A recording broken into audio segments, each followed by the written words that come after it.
The rain wasn't falling. It was weeping. A slow, cold drizzle that blurred the November afternoon into a watercolor smear of gray and brown. Inside the cramped third-floor apartment, silence pressed down heavier than the damp air outside. It wasn't just quiet. It felt hollow, like the space after a shout or the shape left behind when someone important is gone. Emma sat on the worn rug, knees pulled tight to her chest, staring at the blank space on the wall, the ghost rectangle, where her father's favorite painting used to hang before the estate sale, before everything changed. 6 weeks. That's how long it had been since the funeral. Since the last box was taped shut, the keys handed over, and the house, filled with 40 years of her parents' lives, became just a house. Sold. Emma felt adrift, unmoored. The apartment, meant to be temporary while she figured out, well, everything, felt like a waiting room for a life she hadn't booked.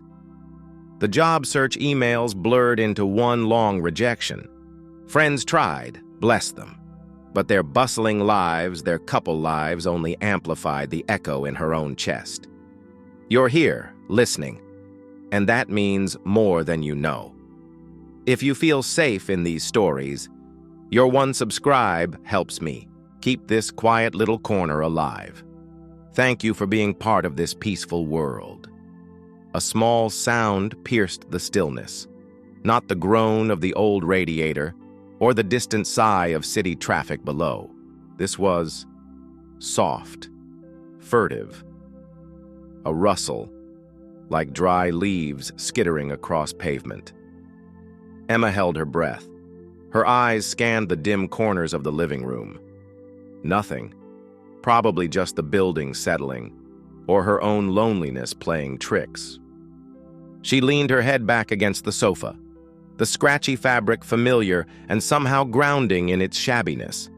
Outside, the gray light deepened towards dusk. Another day dissolving. The hollow feeling yawned wider. Then she saw him. Or rather, saw the reflection first, a flicker of movement in the darkened glass of the balcony door. She turned her head slowly, heart suddenly thumping a little too loudly in the quiet. There, on the narrow, rain-slicked balcony ledge, pressed against the glass like a damp paper, Leaf was an orange cat. Not just orange, brilliant orange, like a fallen maple leaf clinging to life. He was soaked through, fur plastered flat, making him look impossibly thin. He wasn't meowing. He wasn't trying to get in. He was just staring directly at her. Through the streaked glass, his eyes were wide, not fearful exactly, but watchful. Deep, ancient green pools holding hers. Emma didn't move, didn't dare breathe. This wasn't the first stray in the neighborhood, but this one.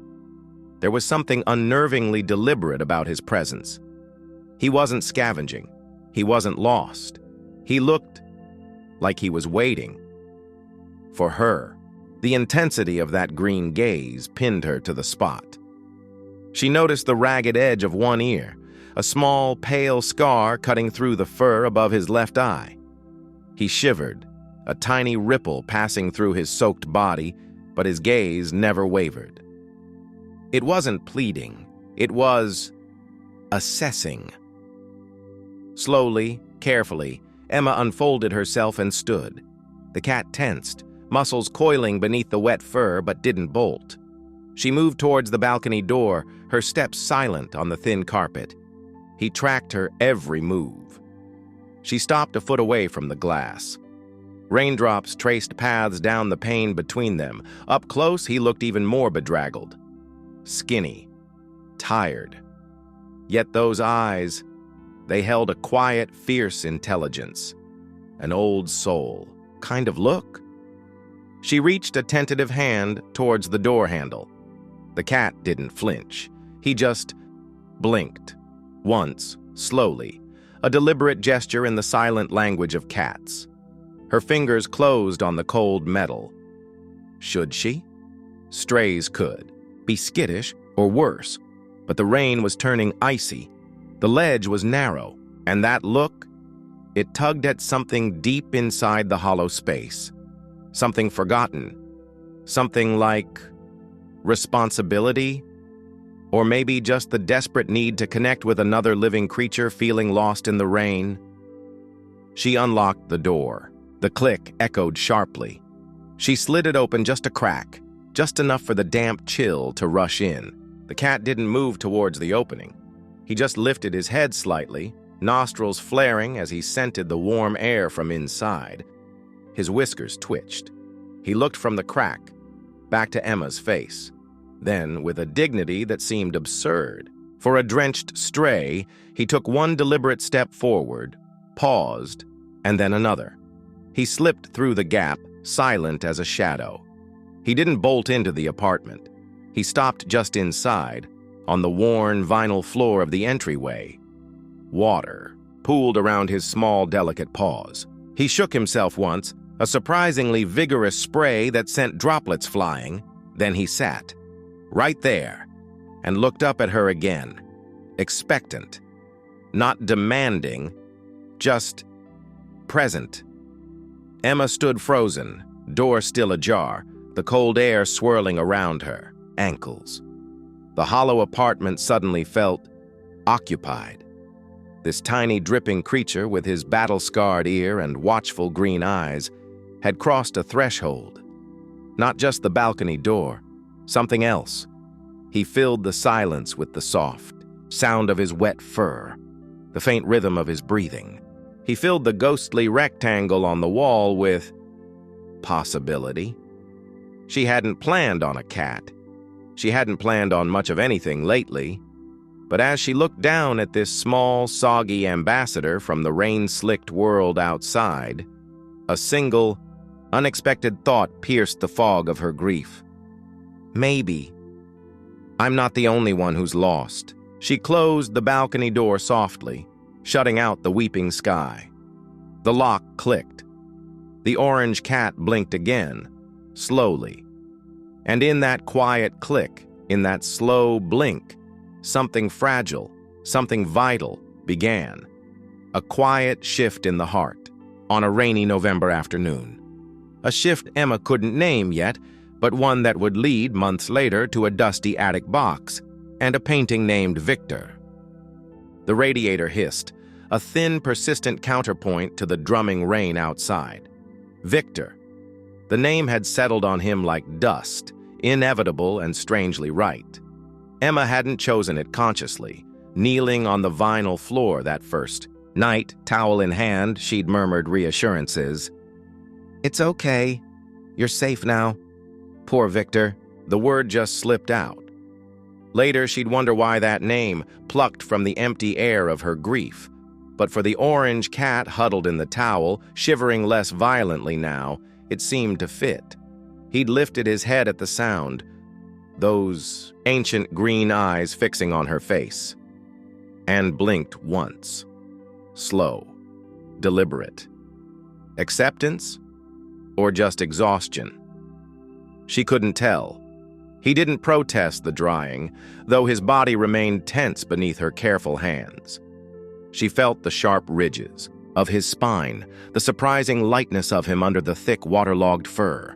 The scar above his eye was a pale ridge against the vibrant orange. The ragged ear twitched at every unfamiliar sound, the groan of pipes, a distant siren.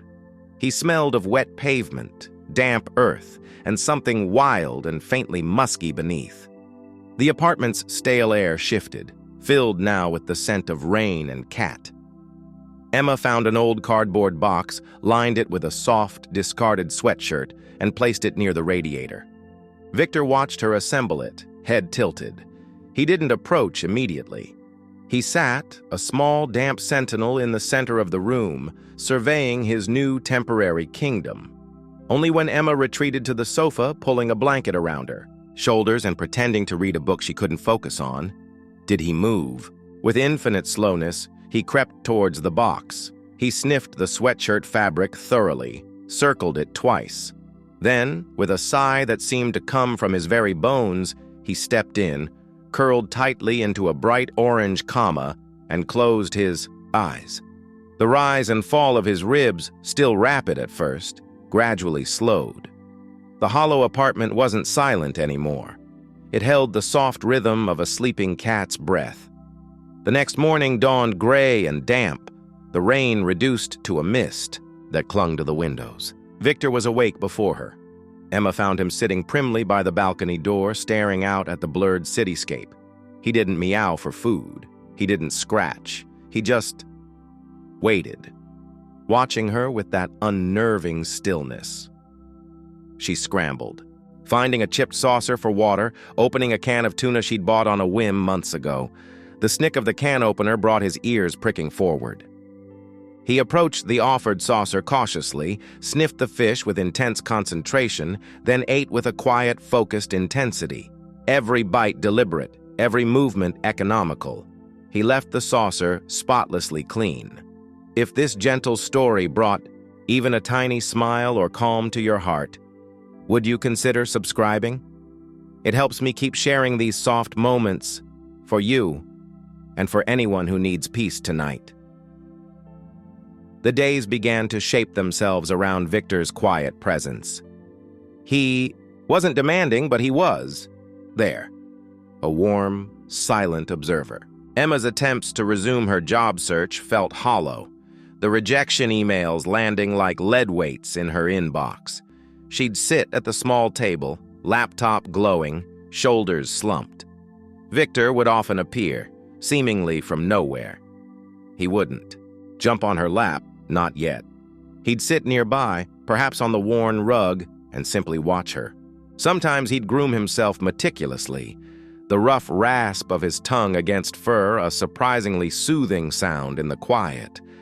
Other times, he'd just rest his chin on his paws, those green eyes fixed on her face with an unnerving, quiet understanding. It felt less like a pet observing its owner and more like a companion witnessing a struggle.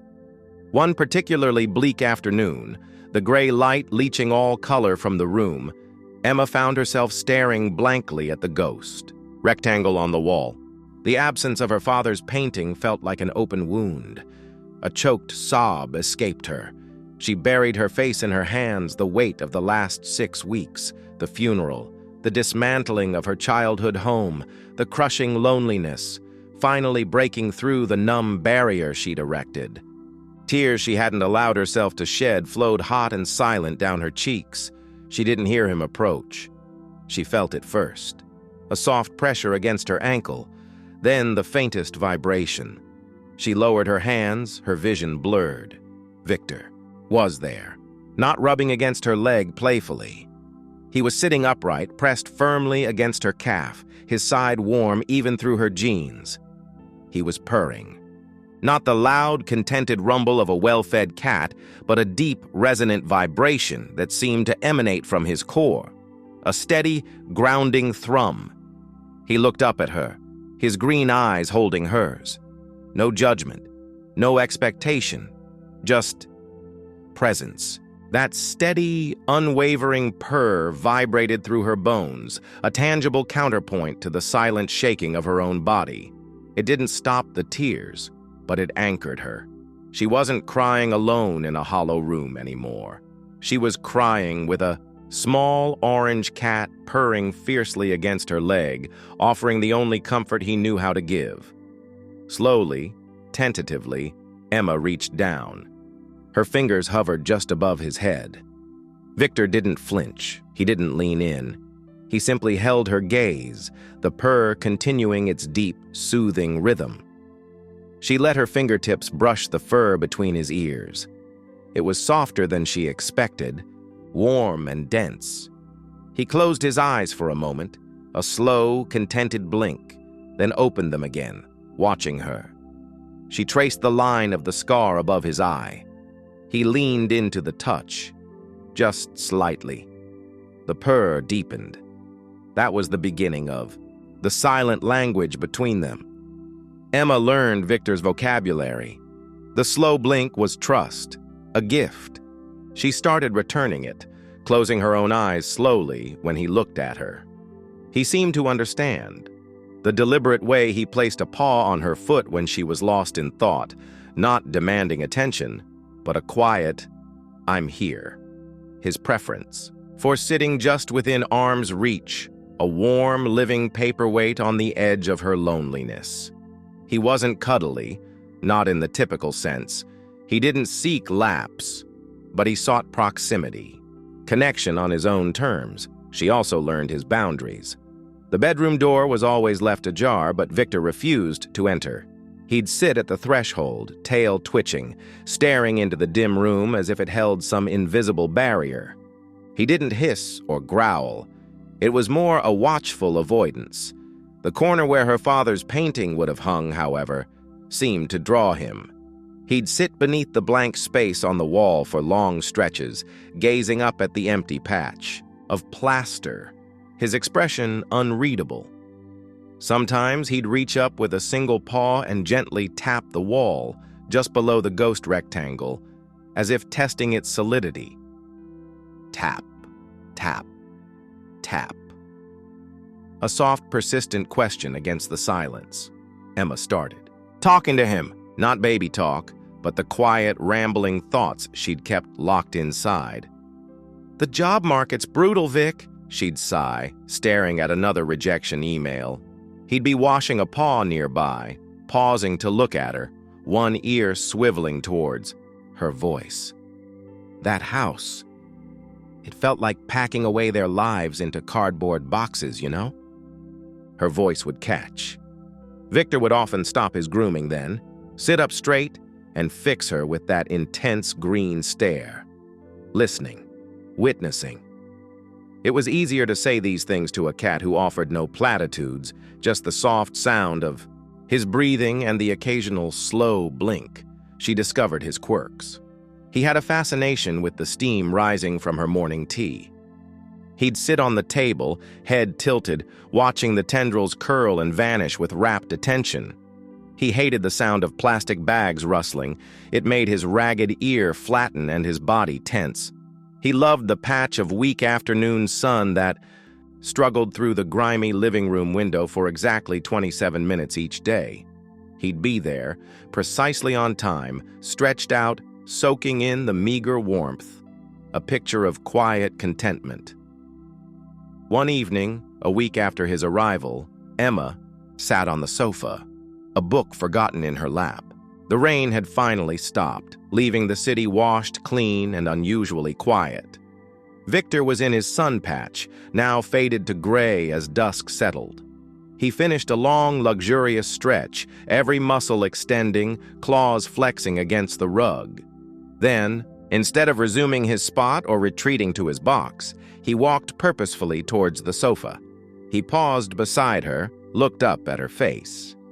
And then, with surprising grace for a cat who still looked a bit thin, he leapt lightly onto the cushion, beside her, not onto her lap, beside her hip, close enough that she could feel the warmth radiating from his fur. He circled once, kneaded the cushion briefly with his front paws, a rhythmic pressing motion that reminded her of baking dough, then settled down, curling into a tight, warm ball against her side. His body pressed firmly against her thigh. He rested his chin on his paws, facing forward, eyes half closed. His purr started, low and resonant, a comforting engine thrumming in the quiet room.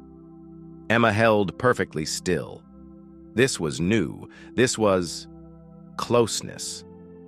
She could feel the vibration of his purr travel through the cushion, up her leg, into her chest. She could smell the clean, sun-warmed scent of his fur. She slowly lowered her hand and rested it lightly on the curve of his back. The purr deepened, vibrating against her palm. He didn't open his eyes, just pressed fractionally closer. The warmth of him, the solid weight, the steady rhythm of his breath and purr, it filled a space inside her she hadn't realized was so cold. The hollow apartment didn't feel hollow anymore. It felt occupied, shared. She leaned her head back, closing her eyes. The silence wasn't oppressive now. It was companionable, woven through with the soft symphony of Victor's presence. The purr, the sigh of his breath, the tiny rustle of fur against fabric. The ghost rectangle on the wall was still there. The grief was still a heavy stone in her chest. The future was still terrifyingly uncertain. But in that moment, with the warmth of an orange cat pressed against her side, a fragile sense of peace settled over her. It wasn't happiness. It was something quieter, more profound, the simple, solid comfort of not being alone, the quiet thawing of a heart she thought might never feel warm again. And as the streetlights outside cast long, distorted shadows across the ceiling, Victor shifted slightly in his sleep, stretched out one orange paw, and gently, deliberately, laid it on her knee. The fragile peace, woven from Victor's warmth, and the quiet rhythm of their shared days held for weeks. November bled into December, the city frosting over, lights twinkling defiantly against the early dusk. Emma's grief hadn't vanished, but it had softened, settled. It was no longer a jagged rock tearing at her insides. It was a heavy stone she'd learned to carry, made lighter by the small, warm weight often pressed against her side. Victor remained a creature of quiet dignity. He never begged. He rarely meowed. Only a soft, questioning chirp when his food bowl was conspicuously empty. His presence was a constant, grounding hum beneath the surface noise of Emma's tentative attempts to rebuild. She'd started freelance work, small editing jobs that paid barely enough but filled the terrifying void of unemployment. She'd even met a friend for coffee, the conversation easier, lighter than it had been in months. Returning home afterwards, the familiar wave of apartment emptiness would rise, only to be instantly soothed by the sight of Victor, blinking slowly at her from his sun patch or the sofa cushion. He'd stretch, yawn wide enough to show tiny, needle-sharp teeth, and then pad silently towards her, stopping just within reach, waiting for her to settle before resuming his chosen spot nearby. It felt like coming home, to a home that was slowly, quietly becoming theirs. Every new subscriber is like a warm cup of tea to my soul. It keeps this little channel going. If you felt something from this story, I'd love for you to stay. Then came the boxes. Emma's mother, finally sorting through the last remnants stored in her cramped spare room, called. "Sweetheart, I found a few more things from the attic. Your father's old, well, just some boxes. Nothing urgent, but maybe you could take a look when you have a moment?" Her voice held a careful neutrality, the kind reserved for navigating minefields of memory. The moment arrived on a brittle Saturday afternoon. Pale winter sun streamed weakly through the apartment windows. Victor was sprawled luxuriously in a sunbeam, a pool of molten orange fur. Emma stood in the small hallway, staring at the 3 cardboard boxes a courier had deposited there. They were dusty, smelling faintly of attic insulation and old paper. The familiar pang struck, the scent of her childhood home, now irrevocably gone. She took a deep breath, the air suddenly thick. "Just things, Vic," she murmured, more to herself than the cat. "Just stuff." Victor lifted his head, ears pricking forward. He watched her intently as she dragged the first box into the living room, the scraping sound loud in the quiet. She knelt beside it, the ghost rectangle on the wall seeming to pulse faintly in her peripheral vision. The first box held her father's old university textbooks, their spines cracked, pages yellowed. The second contained a jumble of her own childhood art projects, lumpy clay pots, faded finger paintings. A wave of bittersweet nostalgia washed over her, laced with the sharp tang of loss. She set aside a particularly garish painted plate she'd made him for Father's Day decades ago. He'd kept it. Of course he had. Victor had abandoned his sunbeam. He sat a few feet away, observing the unpacking with unusual focus, Not curious, like with the tea steam. This was different, watchful, guarded almost. His tail twitched in a slow, rhythmic swish against the rug. Emma opened the third box. It was heavier, packed tightly with layers of yellowed newspaper. She peeled back the top layer, the paper crackling dryly. Beneath, shapes emerged. Not books, not toys, framed pieces, carefully wrapped. Her breath hitched. More paintings? Her father had dabbled, but these weren't his familiar landscapes. She lifted one bundle free, unwrapping it with trembling fingers. It was a small, framed charcoal sketch, a street scene, Paris maybe, moody, atmospheric, not her father's style.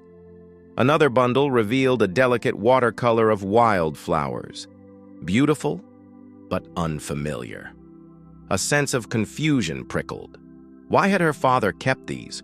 Where had they come from? She unwrapped a third, larger piece. The newspaper fell away to reveal a heavy, ornate frame, dark wood carved with intricate leaves and berries. Inside the frame was a blank canvas backing board. The painting itself was gone. Only the ghostly outline of where it had pressed against the backing remained, a much larger ghost rectangle. Emma stared, a cold finger tracing her spine. The frame, it was vaguely familiar, but the blank space inside it felt like a physical blow. Another absence, another mystery. She set it aside carefully, feeling strangely hollow. What had been there? Why keep the empty frame? She reached back into the box. One last bundle nestled, deep in the bottom. Smaller than the others, wrapped in thicker layers of newsprint, tied with brittle string. As she lifted it out, Victor stood up. Abruptly. His movement was sharp, unlike his usual fluid grace. He took 2 steps towards the box, then stopped. His ears, usually relaxed or inquisitively forward, were flattened tight against his skull. Not in fear, Emma realized with a jolt. It looked like anger. A low sound rumbled in his chest. Not a purr, a growl, soft, barely audible, but unmistakable.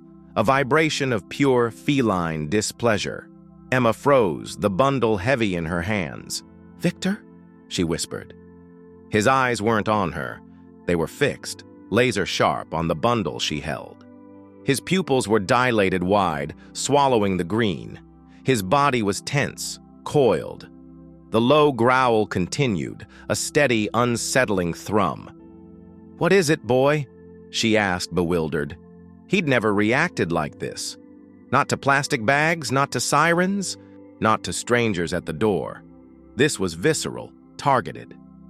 At the bundle of paper in her hands, heart pounding with a sudden, inexplicable tension, Emma carefully set the bundle on the rug. Victor's gaze didn't waver. He took another cautious step closer, his nose twitching furiously. He sniffed the air near the bundle, then recoiled slightly, a quick jerk of his head as if smelling something foul. The growl intensified just for a second, then subsided into a tense silence.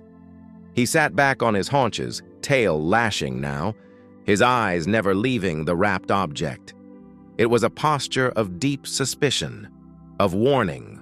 The cozy atmosphere of the afternoon had shattered. The winter sun felt cold now. The dusty scent of the attic was suddenly oppressive. Emma stared at the bundle, then at Victor. His reaction was unnerving. It felt personal. What could possibly be wrapped in old newspaper that would provoke such a reaction from a cat? It was just paper and something underneath. Her fingers felt clumsy as she reached for the brittle string. The knot was tight, hardened with age. Victor's stare was a physical pressure. She could feel the intensity radiating from him. As she picked at the knot, the paper rustled. Victor flinched, a tiny involuntary movement. His ears stayed flat. Finally, the string loosened. She unwound it slowly, the paper crinkling loudly in the silent room. Victor remained statue still, only his lashing tail betraying his agitation. Layer after layer of yellowed newsprint fell away. 1950s headlines blurred into meaningless text. And then she saw it. Not the object itself yet, but a corner of the frame beneath. Dark wood, simple, unadorned, and a sliver of the painting it contained. Rich, warm colors, deep amber, burnt sienna, strokes of vibrant orange, a shape that looked unmistakably feline. A curve of a back, the suggestion of fur. Emma's breath caught in her throat. Her fingers trembled as she peeled back the final layer of paper. The dust motes danced in the weak sunlight, catching the suddenly vibrant hues. The painting wasn't large, maybe 12 inches square. It was a portrait, a study in light and warmth. And it depicted an orange tabby cat. Not just any orange tabby. One sitting upright, regal, one ear slightly ragged, a distinct pale scar arching above a watchful, intelligent green eye. It was Victor. Down to the exact pattern of stripes on his forehead, the precise angle of the scar. It was him. But that was impossible. Utterly, completely impossible. This painting was old, decades old. The paper it was wrapped in proved that. The frame was worn. The colors, while vibrant, had the slight patina of age. Victor was sitting right here, very much alive, flesh and blood and purr, not paint on canvas. Emma stared, her mind reeling. The world tilted. The cold finger tracing her spine became an icy grip. She looked from the painting to the cat. Victor was no longer looking at the bundle. He was looking directly at her. His green eyes held hers, wide and unblinking. The anger, the suspicion, was gone, replaced by something else, something deep and ancient and knowing. He blinked, once, slowly, a deliberate gesture in their silent language, a gesture that now felt freighted with impossible weight.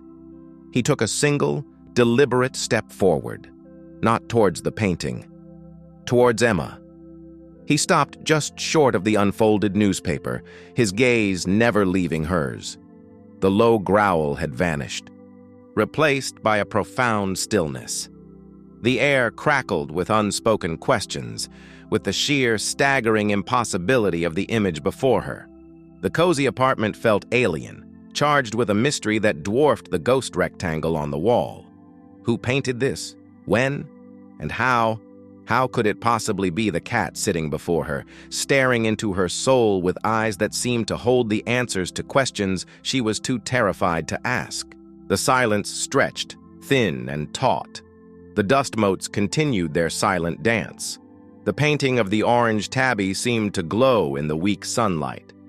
Victor remained motionless, a sentinel of fur and bone and impossible truth.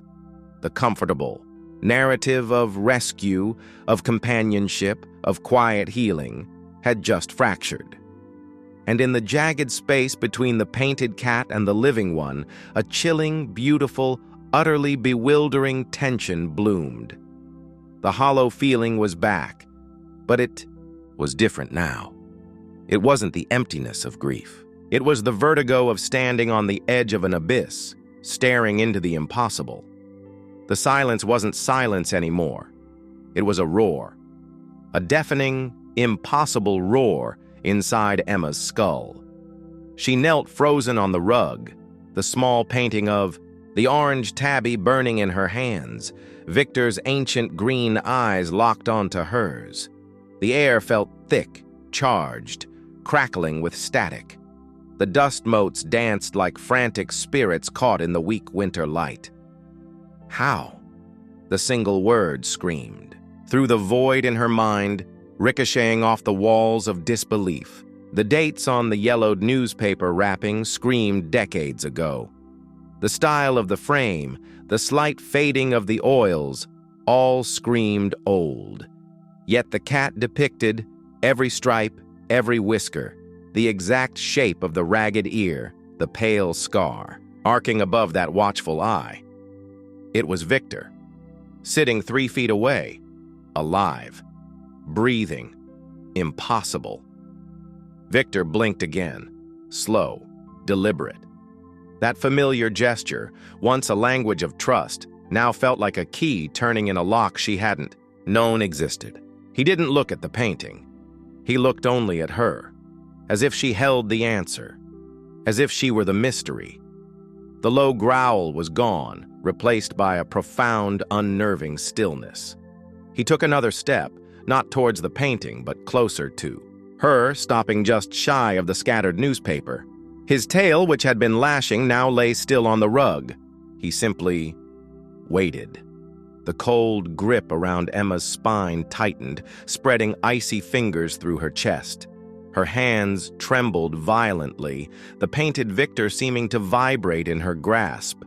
She looked down at it again, desperate to find a difference.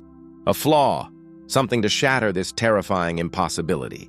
The brushstrokes were confident, capturing not just the physical likeness, but an essence, the quiet dignity, the watchful intelligence, the hint of something weathered, just like her Victor. She traced the painted scar with a trembling fingertip, then looked up at the real scar above Victor's eye. Identical. A perfect, impossible mirror. Panic, sharp and metallic, flooded her mouth. Was she losing her mind? Had grief finally cracked her open, spilling delusions onto her living room rug? She squeezed her eyes shut, pressing the heels of her hands hard against her temples. Breathe. Just breathe. But the air felt thin, insufficient.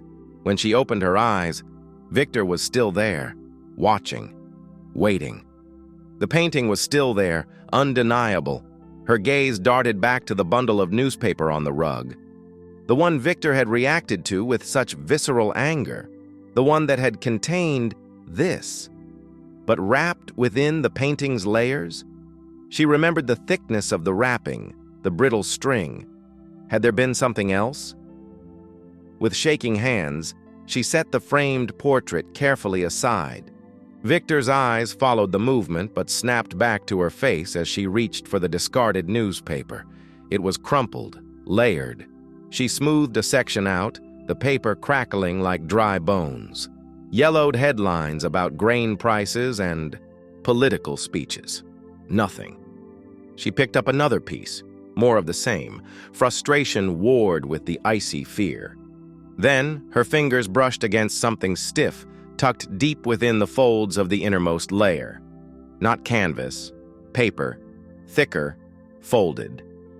I don't know who needs to hear this, but if you're listening alone tonight, know I made this story for you. Subscribe if you want more comfort like this. Her breath hitched. She pulled it free. A single sheet of heavy, cream-colored stationery, folded crisply in thirds. The edges were slightly foxed with age. There was no envelope, just the folded paper. And written on the front, in a familiar looping script that punched the air from her lungs, was a single word. Emma. Her father's handwriting. Time stopped. The roaring in her skull ceased, replaced by a terrifying vacuum. Her name, written by her father, on a paper hidden inside the wrapping of a decades-old painting of her cat. It made no sense. It violated every law of time and reason.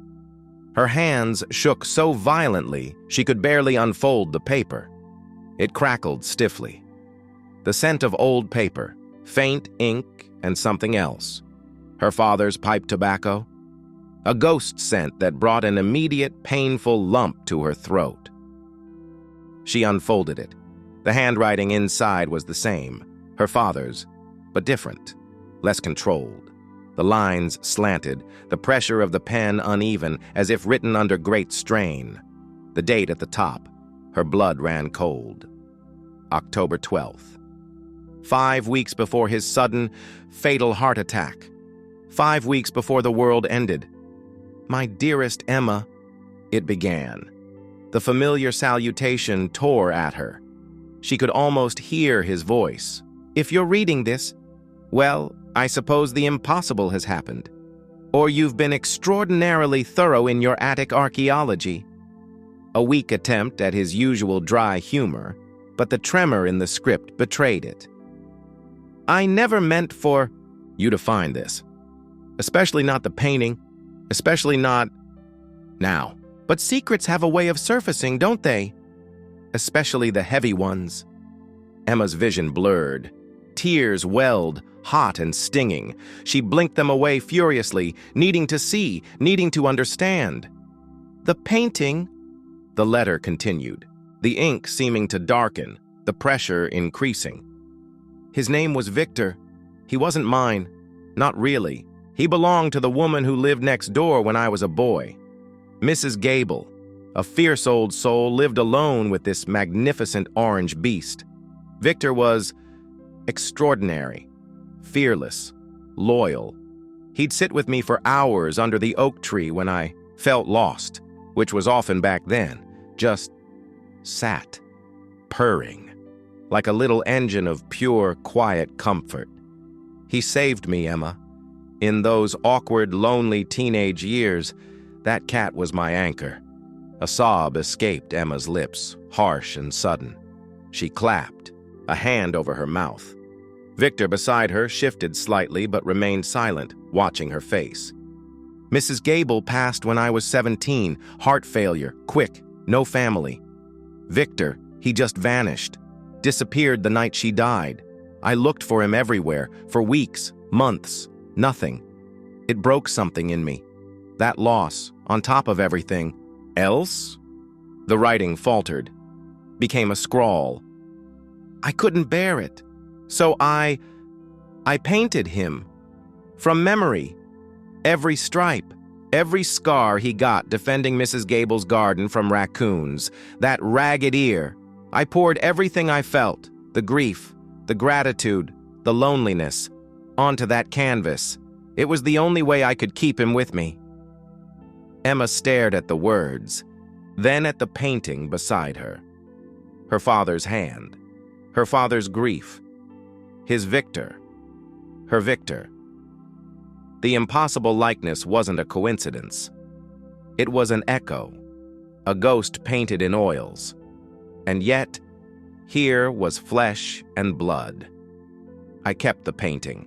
"Hidden," the letter went on, the script regaining some steadiness. "Too painful, too private, like a raw nerve. When I met your mother, when we built our life, when we had you, the sharpness faded. But I never forgot Victor. What he gave me, that quiet, steadfast presence in the storm." The next lines were darker, heavier. "Lately, Emma, the loneliness is back.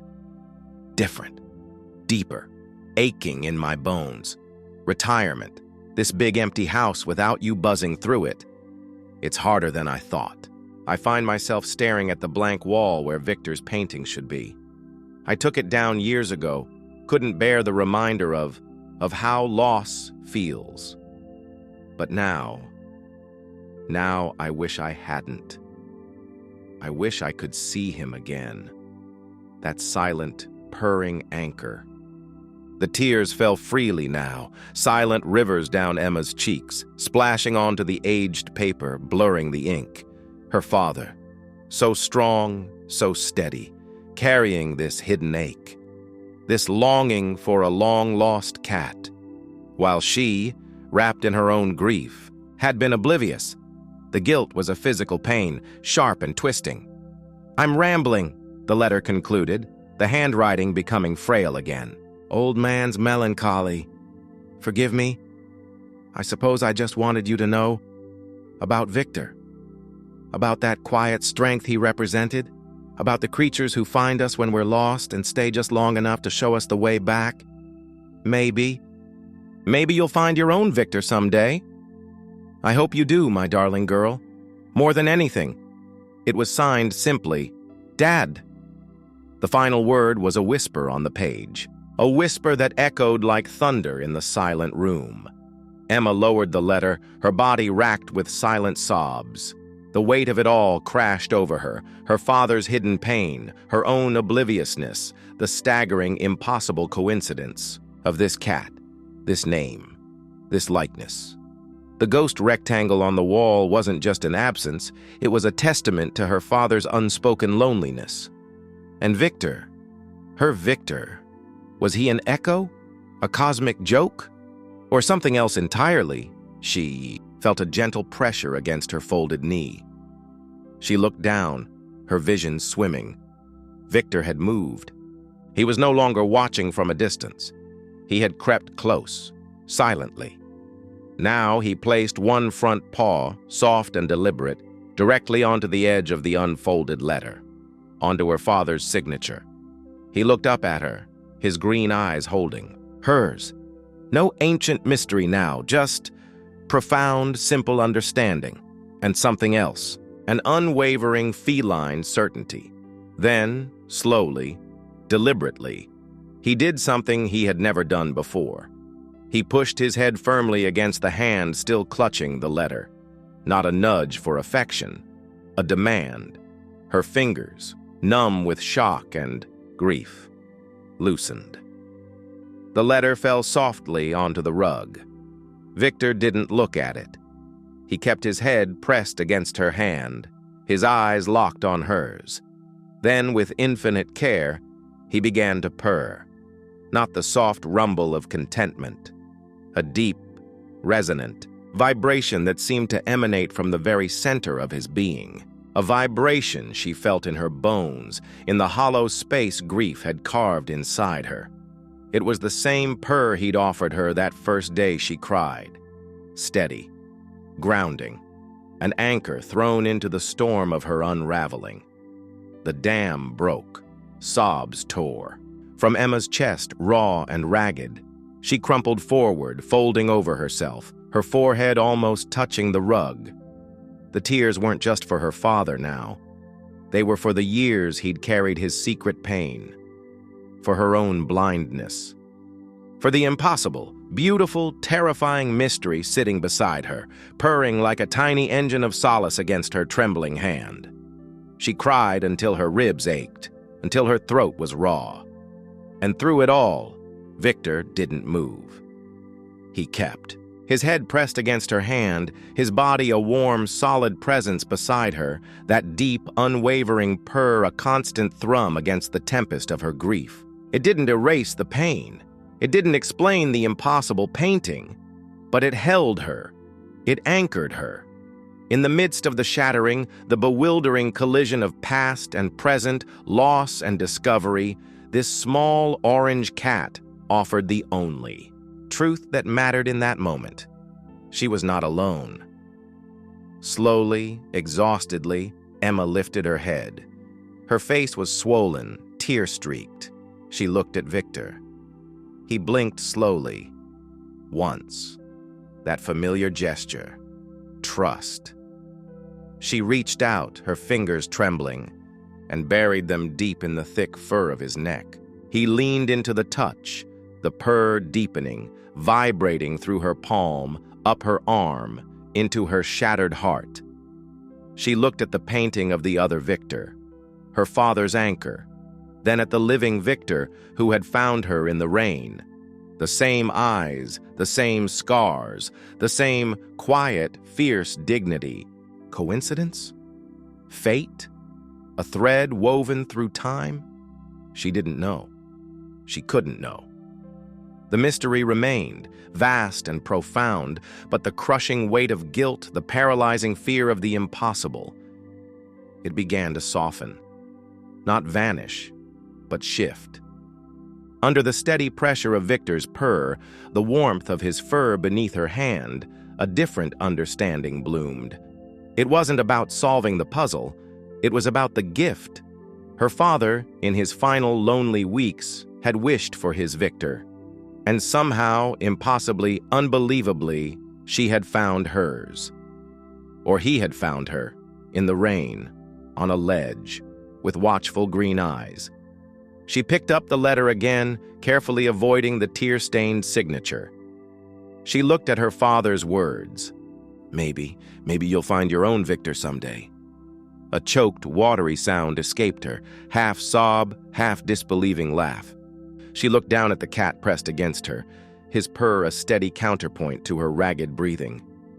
"Dad," she whispered, her voice thick with tears and wonder, staring into Victor's ancient green eyes. I think I did." The storm of tears had passed, leaving Emma hollowed out, yet strangely lighter, like the air after a downpour, washed clean but fragile. She sat on the rug, Victor a warm, purring weight pressed firmly against her thigh, her father's letter. Resting beside her, the painting of the other Victor propped against the sofa leg. The impossible coincidence, the staggering mystery of it all, hadn't vanished. It hung in the air, vast and shimmering like heat haze over asphalt. But the crushing weight of it, the terror of the inexplicable, had softened, dissolved, almost, under the steady grounding thrum vibrating through Victor's fur and into her bones. She didn't try to understand. Not yet. Understanding felt like trying to catch smoke. Instead, she traced the familiar curve of Victor's scar with a fingertip, feeling the slight ridge beneath the fur. Her finger moved to the painting beside her, tracing the identical scar, rendered in oils decades ago. Identical, undeniable.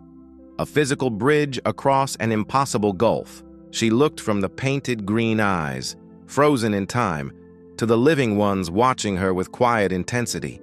The same ancient knowing, the same quiet anchor. "Victor," she whispered, her voice rough from crying. He blinked slowly in response, the purr deepening fractionally. Not a question, an acknowledgement. "Yes, I'm here. We're here." The days that followed weren't marked by sudden revelations or dramatic shifts. It was quieter than that, deeper. The ghost rectangle on the wall, it was no longer an absence that ached. One gray afternoon, Emma found herself standing before it, a hammer and picture hook in her hand. Victor sat nearby, observing. She didn't hesitate.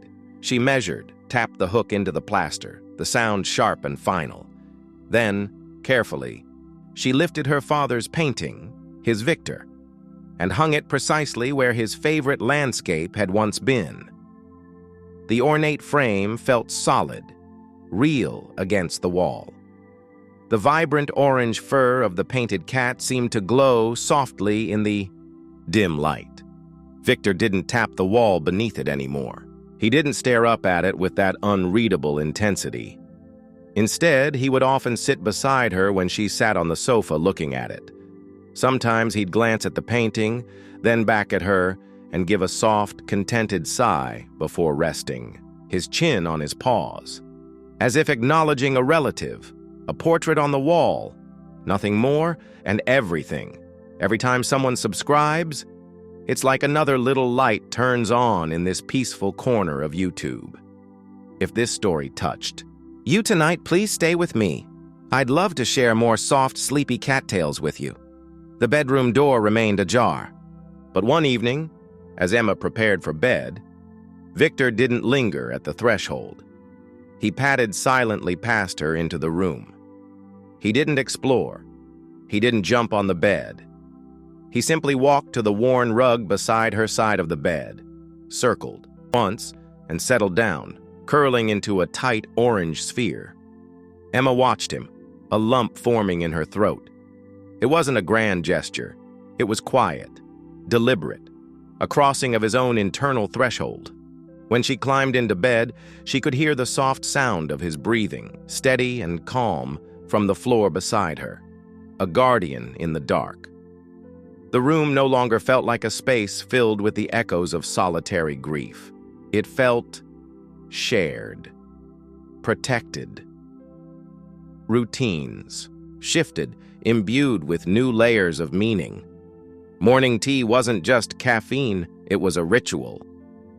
Emma at the small table, Victor on the chair opposite, never on the table but always near, watching the steam curl from her mug with rapt fascination, his tail tip flicking gently. She'd talk. about the freelance editing job she'd secured. Not glamorous, but steady.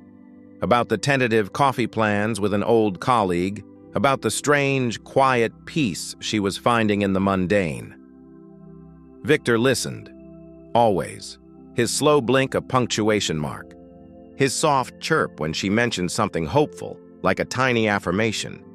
She started researching Mrs. Gable, the fierce old soul from her father's letter, found an old census record, an address not far from where her father grew up, a gravestone in a local cemetery, weathered but legible.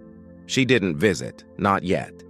But knowing she existed, knowing Victor had been loved before, fiercely, it added another layer to the tapestry.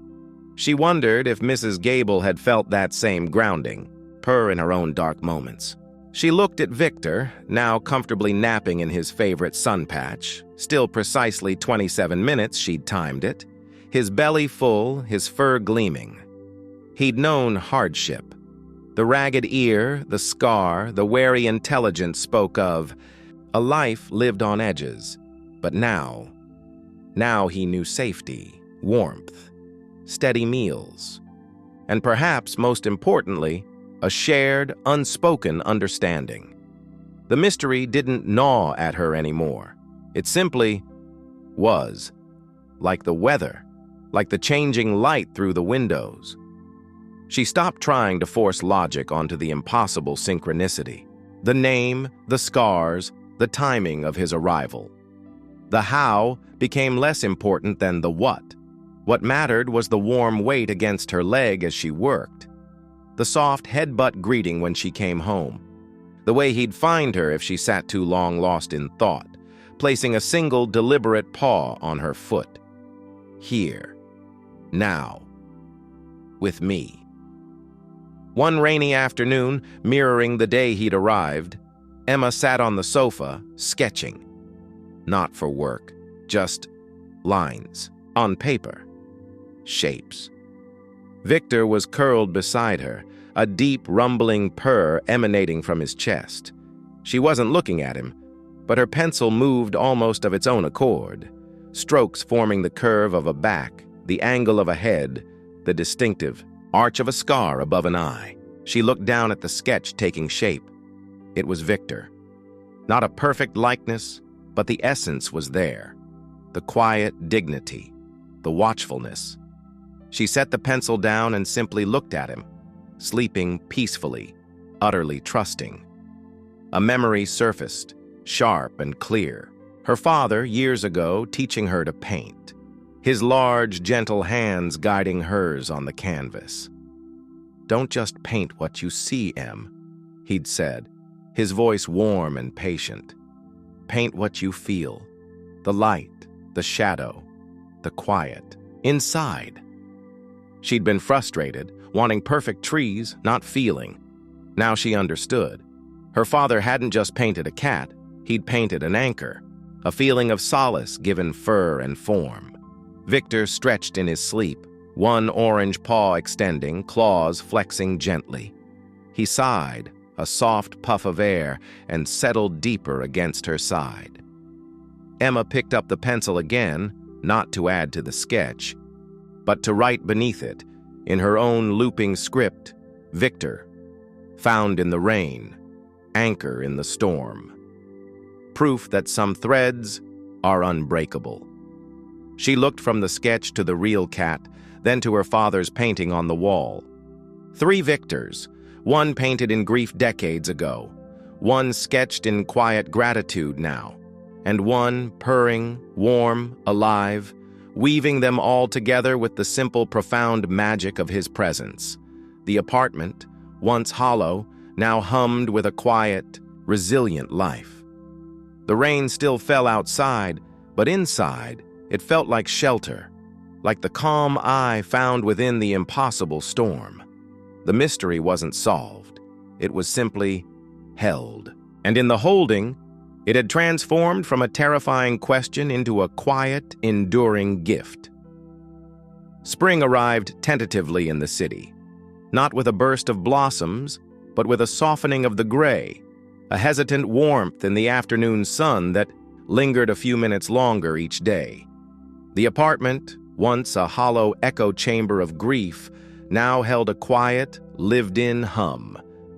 Victor's painting watched serenely from the wall, a vibrant anchor to the past. Emma's sketch of him sat framed on her desk, a testament to the present. And Victor himself? Victor was everywhere. A splash of living orange against the worn sofa, a warm weight at the foot of the bed, a silent supervisor during her freelance editing work. Life hadn't become effortless. The freelance hustle was real, demanding focus and resilience. Moments of loneliness still crept in, shadows stretching long on certain evenings. But the paralyzing weight was gone, lifted, not by forgetting, but by the steady purring counterbalance Victor provided. He was her barometer. On days when anxiety tightened her chest, he'd appear, pressing firmly against her leg, that deep, grounding purr starting up like a well-tuned engine. On brighter days, he'd be more playful, batting at a stray sunbeam or chasing the dust motes with sudden, kittenish bursts of energy that always made Emma laugh. One such bright morning, sunlight streamed through the cleaner windows. Emma was tackling a particularly dense academic manuscript. Victor lay sprawled in his sun patch, a picture of feline contentment. As she paused, rubbing her temples, her gaze drifted to the sketch on her desk, proof that some threads are unbreakable. The words she'd written beneath it echoed softly in her mind. It sparked a thought, tentative but persistent. Mrs. Gable, her father's Victor. Her Victor. The thread felt tangible now, woven through time. What became of Mrs. Gable's things? Was there anything left? Any trace of the life that had nurtured? The original Victor? The research she'd done before felt incomplete. She'd found records, dates, a location. But now, it felt less like morbid curiosity and more like tending the thread, honoring the connection. She opened her laptop again, not for work, but for a different kind of search. Deeper local archives, historical society listings, community forums for the old neighborhood where her father grew up. Hours slipped by, punctuated by the click of keys and Victor's soft snores. She hit dead ends, changed names, lost records. Frustration began to nibble. Maybe it was foolish. Maybe the past was meant to stay buried. She leaned back, sighing. Victor stirred, stretched languidly, and patted over. He placed a single paw on her knee, looking up with those knowing green eyes. "No luck, Vic," she murmured, scratching behind his good ear. He leaned into the touch, purring. Just ghosts and digital dust. He nudged her hand, then turned and walked purposefully towards the small bookshelf near the balcony door. He stopped, sat down, and stared intently at the bottom shelf. Emma watched, bemused. He wasn't demanding food. He wasn't pointing at a toy. He was just staring. At a stack of old magazines she'd been meaning to recycle. "What is it, buddy?" she asked, getting up. Victor looked from the magazines to her, then back to the magazines, a silent insistence. Puzzled, Emma crouched down. She pulled out the stack. Dust motes danced in the sunlight. Underneath the magazines was an old, slightly battered cardboard file box she'd shoved there during the initial move-in chaos. She'd labeled it vaguely, "Dad's Misc." Her breath caught. She'd completely forgotten about it. She pulled the box out. Victor watched, tail tip flicking with quiet satisfaction. He walked over and rubbed his cheek against the corner of the box, a deliberate scent-marking gesture, then retreated to his sun patch as if his job was done. "Every new subscriber is like a warm cup of tea to my soul. It keeps this little channel going." If you felt something from this story, I'd love for you to stay. Heart pounding with a strange mix of anticipation and trepidation, Emma lifted the lid. It smelled of old paper and attic dust, just like the other boxes. Inside were more miscellany. Her father's old fishing licenses, bundles of receipts held together with brittle rubber bands, a few faded postcards. She sifted carefully, not sure what she was looking for. Near the bottom, beneath a layer of yellowed newspaper, her fingers brushed against something smooth and flat. Not paper. Cardboard? She pulled it out. It was a photograph. Not a modern print, but an old snapshot. Slightly curled at the edges, the colors faded to warm sepia tones. It showed a small, neat cottage garden, bursting with hollyhocks and climbing roses. Sitting on a weathered wooden bench in the dappled shade of an old oak tree was a woman.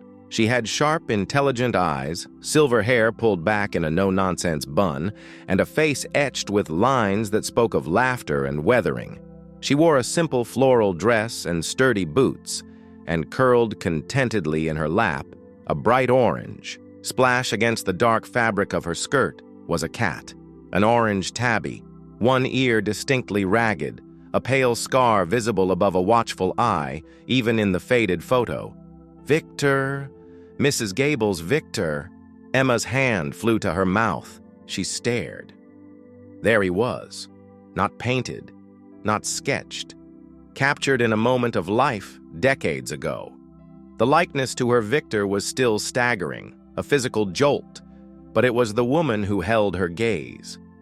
Mrs. Gable. She wasn't smiling broadly for the camera. She was looking down at the cat in her lap, her expression one of profound, quiet tenderness. One weathered hand rested gently on Victor's back. It was a look Emma recognized instantly. It was the same look she knew crossed her own face when Victor pressed his head against her hand, or purred himself to sleep against her. Tears pricked her eyes, but they weren't tears of sadness. They were tears of connection, of a circle closing across time. Here was proof. Tangible, fragile proof, not just of a cat, but of the bond. The same bond she now shared with Victor. Mrs. Gable's hand on her Victor's fur, her own hand on her Victor's fur. The thread was visible, shimmering in the faded light of an old photograph. She turned the photo over. Written on the back in faded blue ink in a spidery, unfamiliar hand was a simple inscription, "Me and my anchor, summer 58, anchor." The same word her father had used, the same feeling Emma had sketched beneath Victor's portrait. A sob caught in her throat, half laugh, half cry. Victor, sensing the shift, abandoned his sun patch and came over. He nudged her arm, then looked down at the photograph she held. He sniffed it curiously, his whiskers brushing the faded image of his predecessor, doppelganger, spirit animal. Emma still didn't have a word for it. Victor looked at the photo, then up at her, and blinked slowly. Once. Then he butted his head firmly against her hand holding the picture, his purr rumbling loud and deep. Yes. This. Us. The gift wasn't just the photograph, it was the confirmation, the validation of the intangible feeling that had settled in her heart since finding her father's letter. This connection wasn't random. It wasn't just her grasping for meaning in her grief. It was a legacy. A legacy of quiet strength, of solace found in the soft purr of an orange cat, passed down through the silent language of a shared look, a gentle hand on fur. She placed the photograph carefully on the mantelpiece, leaning it against the wall just beneath her father's painting of Victor. 3 generations of orange tabbies now watched over the room, the painted memory, the faded photograph, and the living, breathing cat who sat at her feet, washing a paw with meticulous care. Looking at them together, the vibrant oils, the faded sepia, the warm, living fur. A new clarity washed over Emma. Victor's final gift wasn't just connecting her to the past. It was showing her how to move forward, how to honor the thread. Mrs. Gable had found her anchor. Her father had desperately needed his. She had found hers in the rain. How many others were out there, adrift, waiting for their anchor? The thought took root, quiet but insistent. Later that week, fueled by a newfound resolve that felt both fragile and incredibly strong, Emma found herself walking down a familiar street, but towards an unfamiliar door. The door of the local animal shelter. Victor was in his carrier, unusually calm, watching the world pass by through the mesh. Inside, the air was a familiar blend of disinfectant, kibble, and the warm, slightly musky scent of animals. Barks echoed, a plaintive meow sounded from a room down the hall. A friendly volunteer greeted her. Emma took a deep breath. "Hi," she said, her voice firmer than she felt. I was wondering about volunteering. Walking dogs, socializing cats." She gestured to Victor's carrier. He was a stray. He found me, and he saved me, really. I'd like to try and pay that forward." The volunteer smiled, warm and understanding. "That's wonderful. We always need more hands." She handed Emma a clipboard with forms. As Emma sat down at a small table to fill them out, she unzipped the top of Victor's carrier. He poked his head out, surveying the shelter lobby with his usual dignified curiosity. He didn't seem stressed, just observant. As Emma wrote her name, her contact information, a soft thump vibrated against her leg. She looked down. Victor had pushed his way fully out of the carrier. He sat beside her chair, not hiding, not seeking attention, just present. Then, deliberately, he placed one orange paw on her foot, the same gesture he used at home when she was lost in thought. "Here. Now. With me." He looked up at her, blinked slowly, and began to purr. That deep, resonant, anchoring purr. Emma smiled. A real, warm smile that started deep inside. She reached down and scratched the familiar curve of his scar. She wasn't just filling out a form, she was casting a line, tending the thread, honoring Mrs. Gable, her father, and the extraordinary orange cat who had woven their lives together. Victor's purr vibrated through her shoe, up her leg, a steady, comforting hum in the bustling shelter. The final gift wasn't a solved mystery. It was a path revealed, paved with paw prints and purrs, leading forward into a future where the quiet strength of one lost orange cat could ripple outward, finding other hearts adrift in their own storms. The anchor had found its purpose, not just to hold fast, but to reach out. The shelter wasn't quiet. It was a symphony of need. The frantic yapping of small dogs, the low, anxious whines from kennels, the occasional hiss or plaintive meow drifting from the cat rooms. The air hummed with the scent of disinfectant, wet fur, kibble, and the underlying musk of fear and hope. Emma stood just inside the doorway, Victor's carrier resting by her feet, the familiar cacophony washing over her. A year ago, this noise would have been overwhelming, a physical pressure against her fragile walls. Now it felt different. Not less loud, but less threatening. More like a chorus waiting for harmony. Victor pressed his face against the carrier mesh, his green eyes wide, taking it all in. Not fearful, curious, watchful. As always, her first shift as a volunteer had been the previous week, walking a trembling terrier mix named Beans, whose whole body vibrated with nervous energy, sitting quietly in a cat condo, letting a wary gray tabby named Smudge sniff her fingers for 20 minutes before allowing a single, tentative headbutt. It was messy. It was emotionally draining. She'd come home smelling of bleach and uncertainty, collapsing onto the sofa, Victor immediately claiming his spot beside her, purring like a grounding wire. "It's hard, Vic," she'd murmured into his fur, feeling the weight of all those unseen stories, all that waiting. He'd just pressed closer, his purr a steady, wordless, "I know. But you're there." Today, she wasn't walking dogs. Today was cat socialization. She signed in at the front desk, the volunteer coordinator Marla, giving her a warm smile. "Ready for the purr factory, Emma? Room 3 today. Got a few new arrivals who could use some gentle company."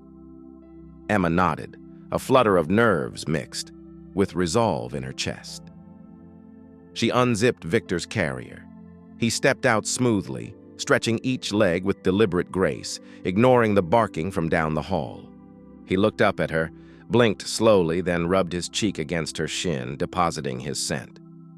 "Mine. You're mine. But go. Do this." Marla watched, a soft expression on her face. He really is something special, isn't he? So calm, centered. "He is," Emma agreed, her voice thick with an emotion she couldn't quite name. Pride, gratitude, awe. "He found me. In the rain." Marla nodded knowingly. "The best ones often do. They know who needs them." Room 3 was quieter. Sunlight streamed through high windows, illuminating dust motes dancing in the air. Several cat condos lined the walls, each a small world of blankets, toys, and hiding spots. 3 pairs of eyes watched her entrance with varying degrees of wariness. A fluffy black cat perched high on a shelf, observing like a miniature panther, a sleek Siamese mix pacing the front of her enclosure, chirping softly, and a young, skinny, orange tabby huddled deep in a cubbyhole, only wide, frightened amber eyes visible. Emma took a deep breath, the scent of cat litter and antiseptic filling her lungs. She moved slowly, deliberately, towards an empty chair in the center of the room. Victor followed, a silent orange shadow. He didn't approach the condos. He didn't hiss or posture. He simply walked to a patch of sunlight on the floor near. Emma's chair circled once and settled down, curling into a compact loaf. He closed his eyes, but Emma knew he wasn't sleeping. He was listening, feeling, being present, an anchor in this room of uncertainty. She sat down, not forcing interaction, just letting her presence settle. She talked softly, not to any cat. In particular, just gentle, rambling words about the sunshine, about Victor liking sun patches too, about how it was okay to be scared. The pacing Siamese paused, tilting her head. The black panther blinked slowly from its perch. The huddled orange tabby in the cubbyhole didn't move, but the frantic dilation of its pupils seemed to ease, just slightly. You're here listening, and that means more than you know. If you feel safe in these stories, your one subscribe helps me keep this quiet little corner alive. Thank you for being part of this peaceful world. Emma focused on the frightened orange tabby. He reminded her painfully of Victor on that rainy ledge, all ribs and wide eyes and the desperate need to vanish. She remembered Victor's quiet patience, his insistence on proximity on his terms. She didn't reach into the cubby. She didn't coax. She just sat, breathing slowly, being still. Victor, in his sun patch, let out a soft, rumbling sigh. The sound seemed to vibrate through the floorboards. Minutes ticked by.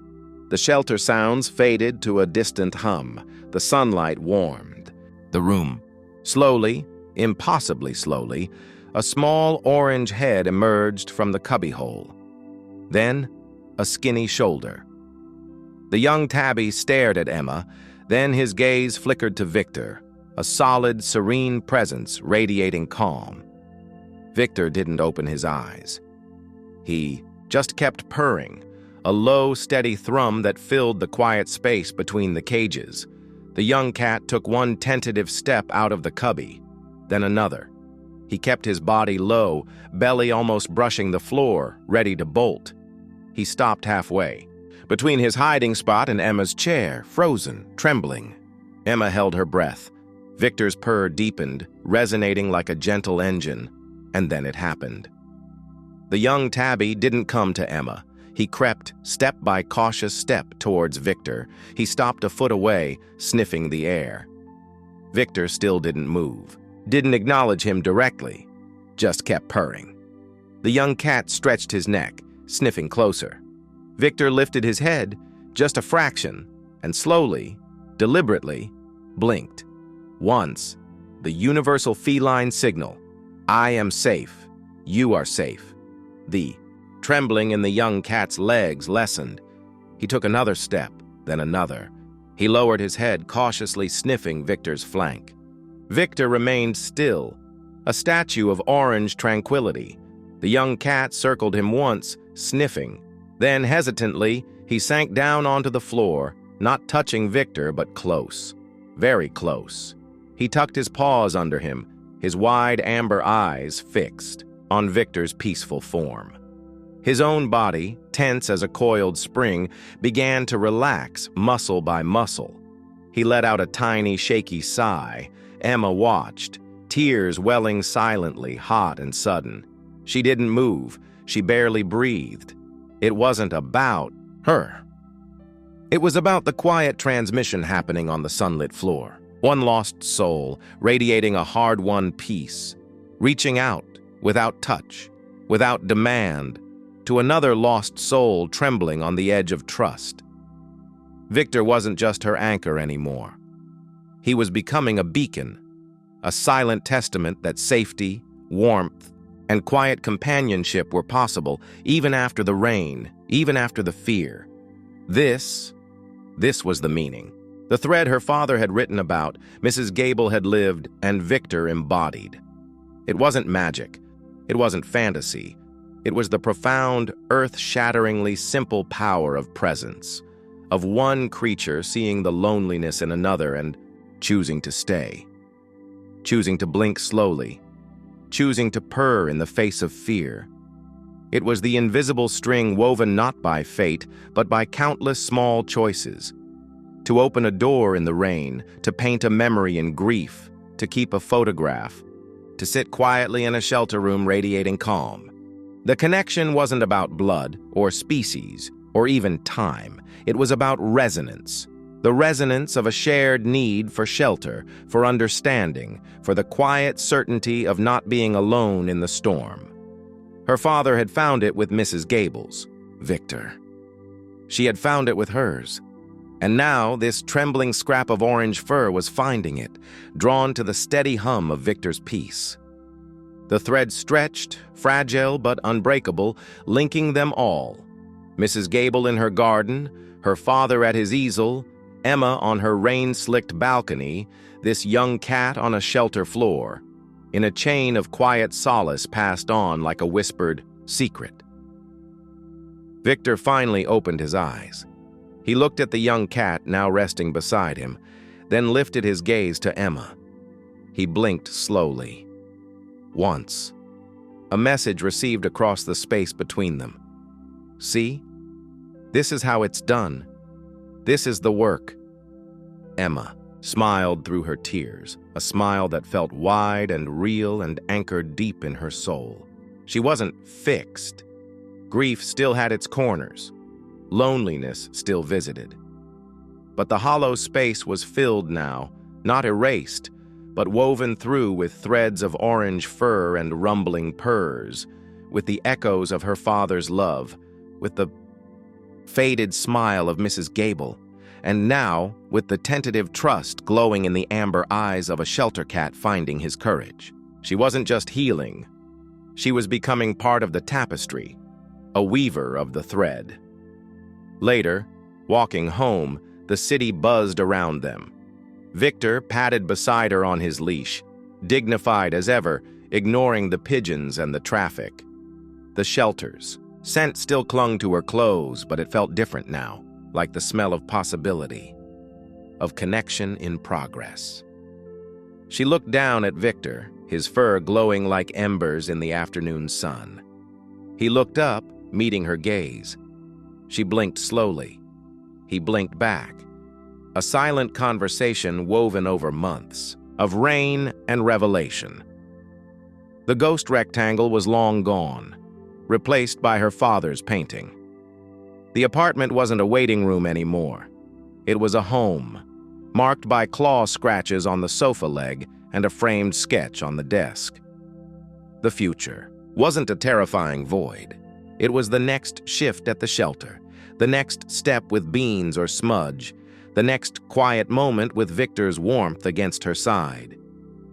It was the quiet understanding that storms pass, that anchors hold, and that sometimes the most profound legacies are carried not in grand gestures, but in the soft weight of a cat settling onto your foot, in the steady thrum of a purr resonating in a silent room, in the courage to sit still and blink slowly when someone else is trembling. Life, Emma realized, holding the door open for Victor. To pad inside their apartment wasn't about avoiding the rain. It was about learning who or what would sit with you on the ledge until you were ready to come in. And then, having found that shelter, having felt that anchoring warmth, the greatest act was to turn and offer it, however quietly, however imperfectly, to the next soul shivering in the downpour. Victor walked to his water bowl, drank deeply, then returned to sit by her feet, looking up with those ancient green eyes that held the wisdom of storms weathered and calms found. The thread was strong. The story wasn't ending. It was simply continuing. One slow blink, one gentle purr, one trembling step towards trust at a time. You stayed till the end. Thank you. If it felt like a soft hug or a warm purr in your heart. Subscribing lets me bring you more moments like this.